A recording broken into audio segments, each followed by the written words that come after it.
Hello friends, today I am going to start with 12 physics lecture number 5 rotational dynamics. So students, we have completed in last lecture till radius of gyration. So today in this lecture we are going to see what are kinetic energy of the rotating body. Okay? Expression for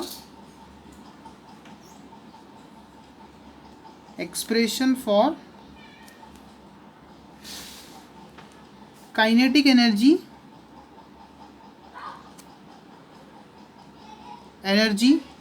of the rotating body. Now in this expression, let us consider one rigid body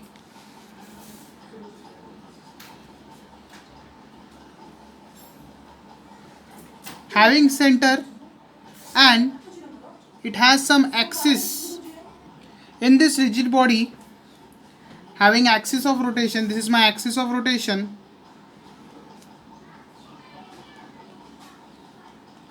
this is my rigid body. We are proving the expression for the kinetic energy of the rotating body. The center denoted by O. Particles are performing rotational motion with some velocities. Let us consider this particle as a m1, this particle as a m2 and this particle as a mn, n number of the particle. They are performing the rotational motion with constant angular velocity. Your angular velocity is constant, so distance between this particle is r1, this particle is r2, this particle is rn, are the distance. So we have to prove what are the kinetic energy involved in this particle when they are moving with some constant angular velocity. Okay, so this derivation is very important from exam point of view. They will ask for 3 marks questions. Okay, so in step 1 we'll see that kinetic energy formula is what? Kinetic energy will be half mv square. Okay, so here there are n number of the particle, yes or no? N number of the particle. This kinetic energy is a particle for first particle. Okay, second particle kinetic energy will be what? Same kinetic energy. For n number of particle kinetic energy will be same. Okay, so energy involved, total kinetic energy, because there are n number of particle, total kinetic energy for n particle E is equal to half m1 v1 square, this is the kinetic energy for first particle, plus half m2 v2 square, kinetic energy for the second particle, plus half mn vn square, this kinetic energy for the n number of the particle. These are the kinetic energies involved. It is not completed yet, we have to prove. Okay, proof करते हैं इसको. Step to में क्या आएगा? हमें पता है जब हम सर्कुलर मोशन पढ़ रहे थे हमने लीनियर वेलोसिटी और एंगुलर वेलोसिटी के बीच में रिलेशन देखा था. क्या था वो? v is equal to r omega. So kinetic energy, total kinetic energy will be what? Substitute v is equal to r omega, half m1 r1 square omega 1 square, sorry, omega is constant, no 1, omega is constant, r1 square omega square plus half m2 r2 square omega square plus half mn rn square omega square. Okay, so take omega square as a common and half as a common. So total energy will be what? Half m1 r1 square plus m2 r2 square plus mn rn square, और omega square common लेना बाकी था, ले लेते यहाँ पे common, omega square as a common. अब last lecture में हमने डिस्कस किया था moment of inertia. Moment of inertia का फॉर्मूला क्या था? Summation of N I is equal to 1 M I R I का स्क्वायर, यस और नो? इसका मतलब क्या? m1 r1 square plus m2 r2 स्क्वायर प्लस mn rn का स्क्वायर. तो ये mn rn का स्क्वायर है, तो m1 r1 square plus m2 r2 स्क्वायर प्लस mn rn स्क्वायर को हम क्या लिख सकते हैं, mi ri square. So E will be what, half into summation of n I is equal to 1, summation of n I is equal to 1 mi ri का square into omega square. कुछ नहीं, simple है, substitute किया गया है. अब kinetic energy हमें किस तरह मिलेगा. अब ये चीज़ क्या है, मेरा मोमेंट ऑफ इनर्शिया है कि नहीं, मोमेंट ऑफ इनर्शिया है ना, तो इसको मैं क्या सब्सटीट्यूट करूँगा, आई सब्सटीट्यूट कर दूंगा, तो E will be what, half I omega square. Understood. This is a kinetic energy of the particle. Total kinetic energy of the rotating body. याद है मैंने लास्ट लेक्चर में आपको बता दी काइनेटिक एनर्जी लीनियर फॉर्म में क्या होता है, half M V square. Angular, ये लीनियर फॉर्म में है. एंगुलर फॉर्म में क्या होता है, kinetic energy is what, half into I omega square. ठीक है, ये ही रिलेशन हमने प्रूव किया है. ये कैसे होता है, एक रोटेटिंग बॉडी रिजिड बॉडी लिया, उसमें n number of particles rotate कर रहे with constant angular velocity. Kinetic energy का फॉर्मूला लिखा, टोटल काइनेटिक एनर्जी सारे पार्टिकल्स के लिए लिखा, फिर v is equal to R omega substitute किया, फिर हमें ये रिलेशन मिला. ये रिलेशन मतलब क्या, moment of inertia, moment of inertia को आई सब्स्टिट्यूट कर दिया, तो एनर्जी कितना मिला, half I omega square. This is the expression for the kinetic energy of a rotating body. मैंने आपको kinetic energy of the rotating body का एक्सप्रेशन बता दिया. अब हमने फोर्स और टॉर्क के बीच का रिलेशन भी देखे थे. हम चैप्टर जब स्टार्ट हुआ था, फोर्स और टॉर्क के बीच का रिलेशन भी देखे थे. अब हम expression of the torque acting on a rotating body, कोई भी रोटेटिंग बॉडी पे कितना टॉर्क एक्ट होता है वो हम देखने वाले हैं. एक्सप्रेशन, याद रखिए कोई भी एक्सप्रेशन 3 मार्क्स के लिए पूछ सकते हैं, बहुत इंपॉर्टेंट है board exam point of view. Expression for the torque acting on rotating body. अब सेम रिजिड बॉडी ले लो, रिजिड बॉडी, उसका कुछ सेंटर है, एक्सिस है. ठीक है, ये क्या है, एक्सिस ऑफ रोटेशन. ठीक है, अब यहाँ पे ना एक्सीलरेशन कांस्टेंट रखा है, alpha, angular acceleration is constant. ठीक है, और ये क्या है, मेरा रिजिड बॉडी. सेम, कुछ मास यहाँ पे, कुछ मास यहाँ पे, कुछ मास यहाँ पे, m1 m2 mn, velocity v1 v2. ओ, यहाँ पे वेलोसिटी नहीं लेंगे क्योंकि हम टॉर्क निकाल रहे, तो यहाँ पे फोर्स लेंगे, फोर्स, लीनियर वाला फोर्स. कौन सा फोर्स, लीनियर वाला force. Okay, sorry for velocity, velocity नहीं लेंगे क्योंकि हम टॉर्क के बारे में कैलकुलेट कर रहे हैं, तो यहाँ पे हम लीनियर फोर्स लेंगे, उस हिसाब से हम टॉर्क कैलकुलेट करेंगे. यहाँ पे हमें एनर्जी कैलकुलेट करना था, इसके लिए हमने क्या कंसिडर किया था, वेलोसिटीज़, v1 v2 vn. ठीक है, क्योंकि काइनेटिक एनर्जी का फॉर्मूला क्या था, half M V square, velocity के रिलेशन में है. अब यहाँ पे जो है वो वेलोसिटी नहीं होगा, यहाँ पे होगा फोर्स का और टॉर्क के बीच में का relation. Okay, so it is a rigid body having distance rn r1 r2. Okay, अब यहाँ पे हम टॉर्क कितना एक्ट होता है वो हम कैलकुलेट करने वाले हैं. याद रखिए आपको एग्जाम में लिखना है, m1 mass of the first particle, पहले वाले डेरिवेशन में भी लिख देना, फर्स्ट पार्टिकल हम भूल गए थे. m2 mass of second particle, second particle, f1 f2 f3, और mn भी लिख लो, mass of the N particle. Forces acting on the particle, r1 r2 rn, distance, distances of the particle, from the axis of rotation. ये लिखने से क्या होता है, थोड़ा एग्जाम में इंप्रेशन बढ़ जाता है, तो मार्क्स अच्छे मिलते हैं। ओके, तो हम स्टार्ट करते हैं डेरिवेशन की। और स्टेप 1,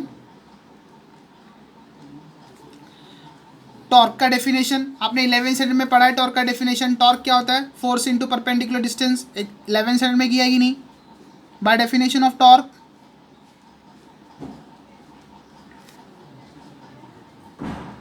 देखो ये कोई भी सेंटर है, यहाँ पे फोर्स लग रहा है कुछ डिस्टेंस में, तो हम टॉर्क किस तरह लिखते हैं, force into perpendicular distance. Okay, तो उसका डेफिनेशन वही है, torque is equal to force into perpendicular distance. लिख लेता हूँ मैं। ओके, अब यहाँ पे फोर्स क्या होगा, बचपन से जानते हो फोर्स क्या होता है, मास होता है, mass into acceleration. Okay, so यहाँ पे टॉर्क क्या हो जाएगा, mass into acceleration into perpendicular distance. कितना है यहाँ का, आर ना, R. Any problem, no. Okay, torque समझा कैसे आया, force into perpendicular distance. Force क्या होता है, मास इंटू एक्सीलरेशन, सब्सटीट्यूट कर दिया, टॉर्क मुझे मिल गया। अब एक्सीलरेशन क्या होता है मालूम है, जैसे मैं यहाँ पे एक्सप्लेन कर रहा हूँ, लीनियर वेलोसिटी और एंगुलर वेलोसिटी का रिलेशन क्या था, v is equal to R omega, बरोबर। वैसे लीनियर एक्सेलरेशन और एंगुलर एक्सेलरेशन का रिलेशन क्या आता है, a is equal to are into alpha. याद रखना है रिलेशंस, जैसे लीनियर वेलोसिटी एंगुलर वेलोसिटी का relation v is equal to R omega, linear acceleration angular acceleration का relation a is equal to R alpha. Linear momentum और angular momentum का क्या था, l is equal to I omega. जैसे p is equal to M V होता है, तो l is equal to l is equal to I omega angular momentum होता है, p is equal to M V होता है, l is equal to I omega होता है। तो उन दोनों का बीच का relation L is equal to are into P. इसको प्रूफ करेंगे नेक्स्ट डेरिवेशन में, आपको समझ में आ जाएगा। जिससे लीनियर वेलोसिटी और एंगुलर वेलोसिटी का रिलेशन होता है v is equal to R omega, वैसे लीनियर एक्सेलरेशन और एंगुलर एक्सेलरेशन का रिलेशन क्या होता है, a is equal to are into alpha. और ये लीनियर मोमेंटम है और ये एंगुलर मोमेंटम है, ये लीनियर है, ये लीनियर और ये एंगुलर, ठीक है। ये linear momentum p is equal to M V, angular momentum l is equal to I omega. दोनों के बीच का रिलेशन क्या बनेगा, l is equal to are into B. यहाँ पे क्या हो गया, ये एंगुलर और ये क्या हो गया, लीनियर। Okay, understood. तीनों रिलेशन याद रखना है पूरे फिजिक्स में। ओके, नाउ हम ये वाला रिलेशन यूज़ करते हैं, but a is equal to are into alpha हमें पता है ना, सॉरी अल्फा ऐसा, a is equal to are into alpha हमें पता है। अब यहाँ पे सब्सटीट्यूट कर देंगे, इक्वेशन नंबर 1, ये इक्वेशन 2 को 1 में सब्सटीट्यूट, 2 in 1। जब हम 2 को 1 में सब्सटीट्यूट करेंगे तो टॉर्क क्या मिलेगा, torque is equal to m into R into alpha into R. So torque will be what, m into R square into alpha. Understood, हुआ नहीं अब तक, और आगे देखते हैं। तो हमें टॉर्क क्या मिला, torque is equal to m into R square into alpha. ये एक पार्टिकल मिला, पार्टिकल के लिए मिला, फॉर 1 पार्टिकल। अब यहाँ पे जो पीछे डायग्राम जो बनाया गया था, यहाँ पे n नंबर ऑफ पार्टिकल है। अब ये n नंबर ऑफ पार्टिकल के लिए क्या बनेगा formula, for n particles formula will be what, torque is equal to torque acting on a first particle plus torque acting on second particle plus torque acting on third particle and so on, torque acting till n particles. Understood? अब torque का value substitute करो, torque का value जब हम substitute करेंगे तो क्या मिलेगा, torque will B m1 r1 square, alpha constant है मैंने बताया था, एंगुलर एक्सेलरेशन कांस्टेंट लिया है मैंने वहाँ पे, plus m2 r2 square into alpha plus dot dot dot mn rn square into alpha. Yes और नो। अब फिर से आप क्या करो, कॉमन ले लो। क्या कॉमन लोगे, यहाँ पे अल्फा ही सिर्फ कॉमन लोगे। जब अल्फा कॉमन लोगे तो क्या बचेगा ब्रैकेट के अंदर, m1 r1 square plus m2 r2 square dot dot dot mn rn square. आपको पता है लास्ट लेक्चर में भी हमने बताया था और इस थोड़ी देर पहले भी हमने बताया कि जो आई होता है वो क्या होता है, summation of n i is equal to 1। ये हर एग्जाम में जब आप इसको अप्लाई करते हो ये लिखना ज़रूरी है, नहीं तो मार्क्स कट होता है। M I into R I का स्क्वायर, उसी का मतलब क्या, m1 r1 square plus m2 r2 स्क्वायर plus dot dot dot mn rn square. इसको सब्स्टिट्यूट कर देंगे तो क्या मिल जाएगा, torque is equal to alpha into summation of N I is equal to 1 M I into R I का square. इसी को मैं क्या लिखूँ, आई लिख दूँ तो torque is equal to I into alpha. तो समझ में आया रिलेशन टॉर्क और अल्फा के बीच में, where tau is what torque and I is what moment of inertia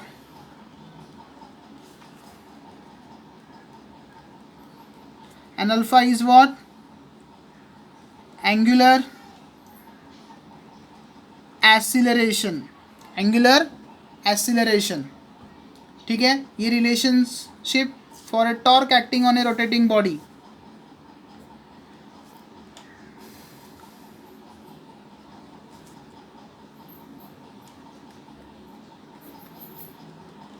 rotating body बहुत ही इंपॉर्टेंट है, एग्जाम में पूछे जाते हैं।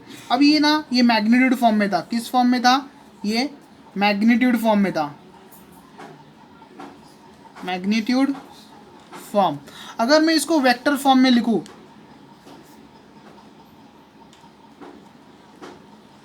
जब मैं इसको वेक्टर फॉर्म में लिखता तो torque vector is equal to moment of inertia में कोई डायरेक्शन नहीं बताता वो, इंटू अल्फा एक्सेलरेशन डायरेक्शन बताता है, torque is equal to I into alpha is a relation for the torque acting on a rotating body.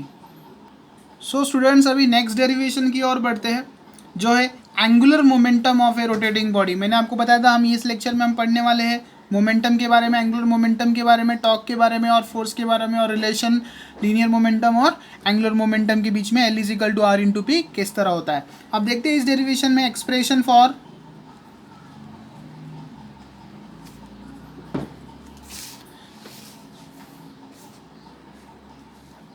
Angular momentum of rotating body. दोस्तों इसमें कुछ नहीं करना है, बस सेम डायग्राम सब जगह पे सेम होता है, बस टर्म्स जो है वो थोड़ा चेंज होता है। ये सेंटर है बॉडी का, ये एक्सिस बनेगा, वो ले लो सेंटर को, यहाँ पे मास m1, यहाँ पे मास m2। बहुत इजी है रोटेशनल मोशन, जितना अच्छे से समझोगे बहुत इजी बन जाएगा आपके लिए। अब यहाँ पे मैंने मोमेंटम बोला है, एंगुलर मोमेंटम दोस्तों होता क्या है, L। तो हमने जब टॉर्क लिया था तो हमने फोर्स लिखा था। अब आप ही लोग बताओ यहाँ पे क्या लिखेंगे, P लिखेंगे ना, P, ये P2, ये P1 और ये Pn। देखो जब हमने काइनेटिक एनर्जी निकाला था यहाँ पे हमने वेलोसिटी लिया था, जब हम टॉर्क निकाले थे तो लीनियर वाला फोर्स लिए थे, क्योंकि एंगुलर फोर्स टॉर्क हो जाता है तो लीनियर फोर्स। अब एंगुलर मोमेंटम निकाल रहे हैं, मतलब L के वैल्यूज निकाल लें, तो हम यहाँ पे लीनियर मोमेंटम को लेंगे। डिस्टेंस क्या होगा यहाँ पे R1, यहाँ पे क्या होगा R2, यहाँ पे क्या होगा Rn। ये again axis of rigid body, rigid body, ये axis of rotation, axis of rotation हो गया, रिजिड बॉडी हो गया। सेम वापस लिख लो, m1 m2 mass of the particle, p is a momentum that is linear momentum, m1 m2 mn mass of the particle, और यहाँ पे कांस्टेंट कुछ रखना पड़ेगा, दैट इज ओमेगा हम कांस्टेंट रखते हैं, एंगुलर वेलोसिटी को हम क्या करते हैं, कांस्टेंट रख देते हैं। मास of the particle p1 p2 till pn, linear momentum, linear momentum of particle. Next r1 r2 till rn, ये लिखना बहुत ज़रूरी है। डिस्टेंस ऑफ पार्टिकल फ्रॉम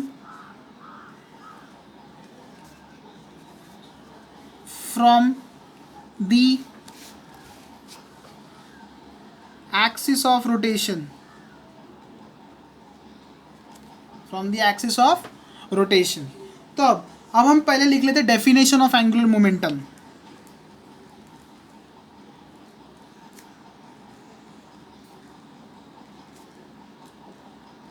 अब ये एंगुलर मोमेंटम का डेफिनेशन क्या होता है, angular momentum is defined as the product of the linear momentum and perpendicular distance from this axis of rotation. मतलब L is equal to R into P। Okay, ये formula होता है angular momentum का, मैंने थोड़ी देर पहले आपको बताया। और ये किस तरह आता है उसे भी हम डिराइव करके देखेंगे, बट इसका डेफिनेशन आप लिख लेते हैं। एंगुलर मोमेंटम का डेफिनेशन क्या होगा, इट इज डिफाइंड एज इसको हम प्रूफ करेंगे नेक्स्ट डेरिवेशन में. Define as product of linear momentum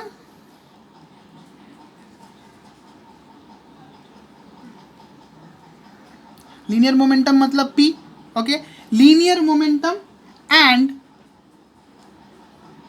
perpendicular distance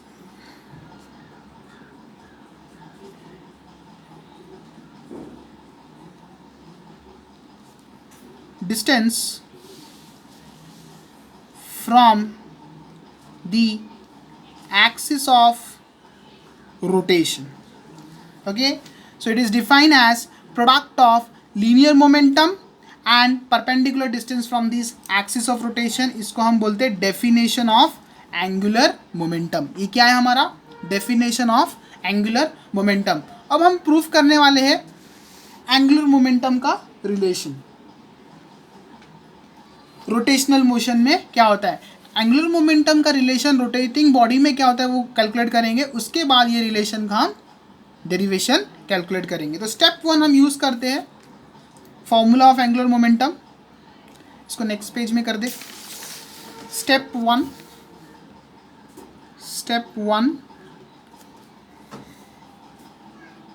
L is equal to are into P. आपको पता चला कैसा आया, थोड़ी देर पहले मैंने बताया डेफिनेशन. ओके, अब ये किस फॉर्म में है, वेक्टर फॉर्म में है. अब इसको मैग्नीट्यूड फॉर्म में लिखूंगा मतलब क्रॉस साइन हट जाएगा. तो क्रॉस हट गया मतलब साइन. क्रॉस साइन मेरा क्या होता है साइन थीटा, और डॉट क्या होता है कॉस. आपको मालूम है वेक्टर में आपने 11th स्टैंडर्ड में पढ़ा है. बार बार बोल रहा हूँ, अगर वेक्टर आता नहीं है तो फिर से पढ़िए, वेक्टर बहुत इंपॉर्टेंट है. ओके, अब L is equal to are into P, ये वेक्टर फॉर्म में है. अब मैग्नीट्यूड फॉर्म में जब लिखूंगा L is equal to R P sine theta. Okay, अब यहाँ पे टीटा जो होगा वो क्या कितना होगा, देखो रोटेटिंग बॉडी में टीटा जो है वो यही है ना, ये हमेशा 90 डिग्री होता है दोस्तों. तो टीटा क्या लेना है हमें 90 डिग्री. ओके, सो जब साइन 90 इज व्हाट 1 और not. Yes, sine 0 is 0, sine 90 is what 1. So sine 90 will be what 1. So L is equal to are into P sine 90, that is L is equal to R P. मिल गया. Equation number 1 दे दो इसको. समझा. L is equal to are into पी वो vector form में, L is equal to R P magnitude form में. ठीक है, अब स्टेप 2 की ओर बढ़ते हैं. Definition of linear momentum. जैसे डेफिनेशन ऑफ हम एंगुलर मोमेंटम के बारे में लिखे, डेफिनेशन ऑफ लीनियर मोमेंटम क्या बोलता है आपको मालूम है. Linear momentum, that is P. Linear momentum is a product of mass into velocity. So P is equal to m into v. Definition आपको मालूम है, it's a product of mass into velocity, that is P is equal to m into v. Okay, अब P is equal to m into v हम यहाँ पे substitute कर देते हैं. Equation 2, substituting 2 in 1. Therefore L is equal to r into m into v. तो linear momentum angular momentum क्या मिल गया, L is equal to R M B V so but V is what R omega. Substitute कर दो V के पे R omega. So L will be what R into M into R omega. So it will be M R square omega. Yes और no. So angular momentum मुझे क्या मिला M R square omega for equation number 3 for 1 particles. Yes और no. एक particle के लिए मुझे angular momentum कितना मिला m into R square into omega. For n number of particles, जैसे हमने लास्ट डेरिवेशन में किया था, for n particles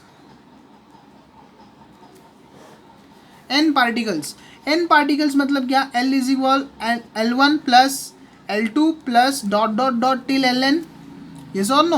okay, so L will be what m1 r1 square omega plus m2 r2 square omega plus dot dot dot Ln will be what mn rn square omega.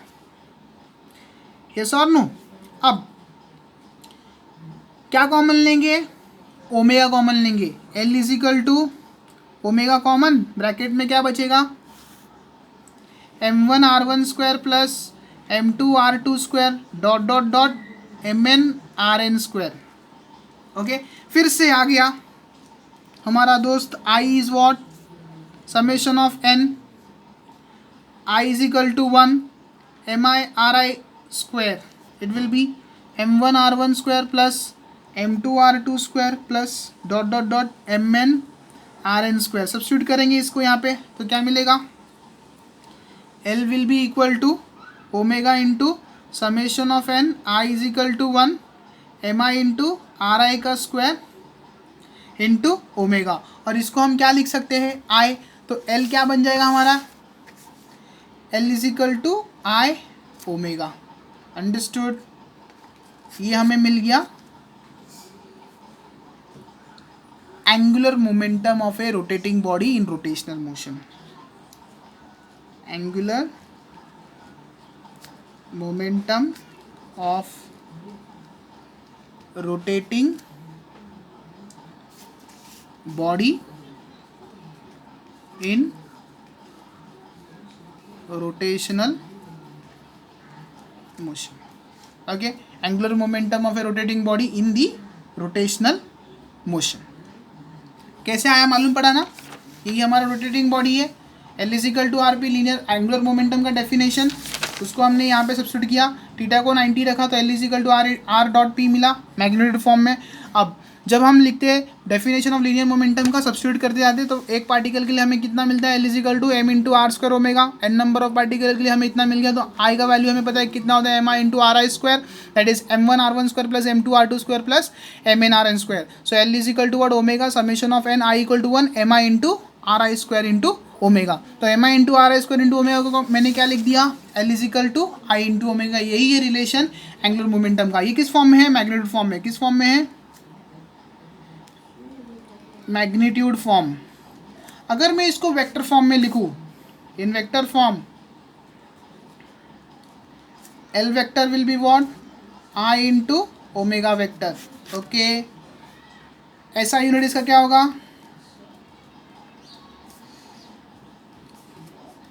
आई का unit क्या है, के G into R square ना, तो इसका भी K G into metre square upon second. Dimension क्या होगा,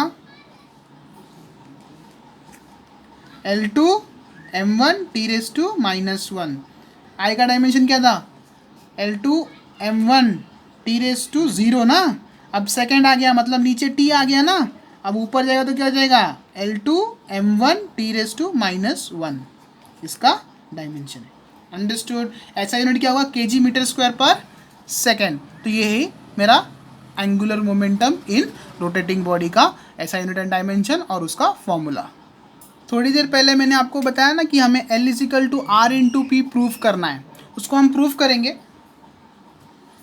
principal of conservation of angular momentum से। ठीक है, हम प्रूव करना स्टार्ट करते हैं इसको।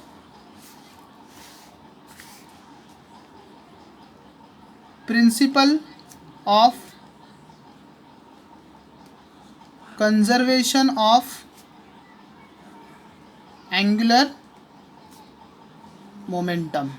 ठीक है, principle of conservation of angular momentum, same diagram रहेगा, इसमें डायग्राम नहीं बनाया तो भी चलता है। ओके, ये स्टेट क्या करता है, principle of conservation of angular momentum क्या बोलता है, it states that angular momentum of a rotating body is conserved और remain constant if external torque acting on a body is 0। ठीक है, ये क्या बोलता है, it states that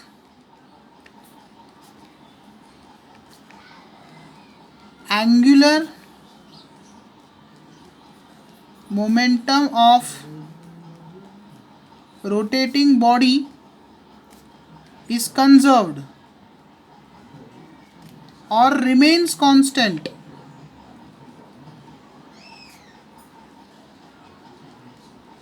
if external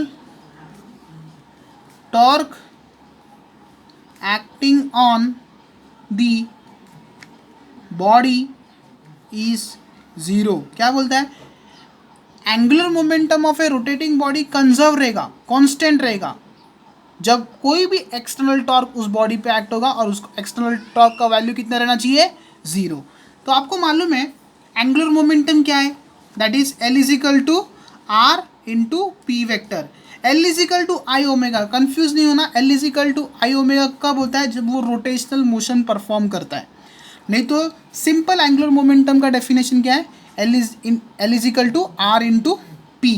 तो अब हम क्या करते हैं, इसको डिफ्रेंशिएट कर देते हैं और टॉर्क का वैल्यू हम जीरो ऐड कराते हैं, उसको जीरो लेकर ही आना है, तब वो कंजर्व हो जाएगा और L is equal to are into P relation मिल जाएगा। ओके, रिलेशन में कुछ नहीं है, बस L is equal to are into P आपको याद रखना है। उसको प्रूफ एग्जाम में आएगा भी नहीं, बट जैसे लीनियर वेलोसिटी एंगुलर वेलोसिटी है, वो लीनियर एक्सेलरेशन एंगुलर एक्सेलरेशन जिस तरह है, वैसे ही L is equal to are into P A. Principle of conservation of angular momentum exam में आ सकता है। Okay, so L is equal to are into P, इसको हम डिफ्रेंशिएट कर देंगे, differentiate with respect to T, that is D L upon D T. Differentiation आपने किया 11th स्टैंडर्ड में, that is D differentiation of R into P. Okay, so D L vector upon D T क्या मिल जाएगा, U into V rule, R differentiation of P plus P into differentiation of R. अब differentiation of P upon T क्या होता है, P upon T that is force, remember this, D P upon D T is what, force, and D R upon D T तो आपको मालूम है ये क्या होता है, वेलोसिटी। तो D L upon D T क्या मिलेगा, R vector into D P upon D T के F into F vector plus P vector into ये क्या है, V vector, P into V vector. Understood और नॉट। अब आपको मालूम है पी क्या होता है, मास इंटू वेलोसिटी, सब्स्टिट्यूट कर देंगे, D L vector upon D T that is R vector into F vector plus M vector into V vector. और एक इंपॉर्टेंट चीज़ वेक्टर में जब क्रॉस प्रोडक्ट सेम होता है ना, मतलब ए क्रॉस ए कितना होता है, ए क्रॉस ए, देखो अगर मैं यहाँ पे एक्सप्लेन करता हूँ, ये मेरा ए वेक्टर है, दूसरा वेक्टर भी मेरा ए वेक्टर है, तो A vector into A vector, थोड़ी देर पहले मैंने बताया A vector into A vector will be what, A sine theta, yes और नो। अब दोनों सेम है ना, ए वेक्टर, तो एंगल कितना है, zero, theta will be what, zero, zero substitute करो, sine zero is what, zero, है कि नहीं। तो ये V vector into V vector क्या हो जाएगा, जीरो। तो मुझे क्या मिलेगा, D L upon D T is equal to R vector into F vector plus M vector into zero vector. So finally D L upon D T क्या हो जाएगा, टॉर्क, आर इंटू एफ ना, क्या था, D L upon D T is equal to R vector plus M vector into zero. तो R into F क्या होता है, टॉर्क होता है ना, तो टॉर्क प्लस जीरो, यस और नो। तो D L upon D T क्या हो जाएगा, is equal to torque acting. ठीक है, अब जब टॉर्क एक्टिंग हो गया, और अगर मेरा ये एल जो है एंगुलर मोमेंटम, एल क्या है मेरा, एंगुलर मोमेंटम, अगर मैं इसको कांस्टेंट रख दूं तो D L vector upon D T क्या हो जाएगा, जीरो हो जाएगा। इसका मतलब क्या, external torque acting on the body will be zero. This is nothing but principle of the conservation of angular momentum.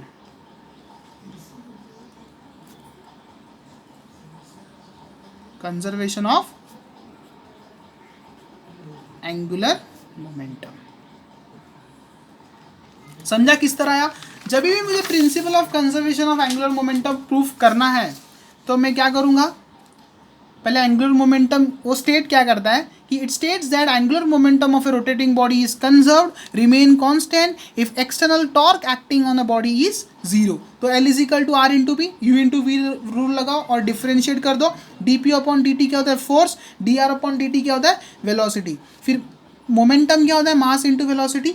अब वेलोसिटी इंटू वेलोसिटी दोनों क्रॉस प्रोडक्ट में साइन थीटा हो जाएगा, पर सेम है, इसके लिए थीटा जीरो, तो ये जीरो हो गया। तो मुझे फाइनली क्या मिला,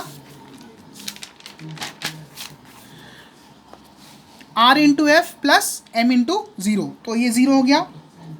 तो ये क्या हो गया मेरा टॉर्क। जब मेरा एल कांस्टेंट होगा, एल क्या है एंगुलर मोमेंटम, कांस्टेंट हो जाएगा तो ये जीरो जाएगा dl upon dt, because differentiator of constant is zero, L का वैल्यू जीरो, मतलब dl अपॉन dt भी जीरो ना, है कि नहीं, तो ये जीरो जाएगा, तो torque acting will be zero. This is nothing but principle of conservation of linear momentum. मैं बार बार बताता हूँ सर्कुलर मोशन और रोटेशनल मोशन में v is equal to R omega, note point, और a is equal to are into alpha, L is equal to are into P.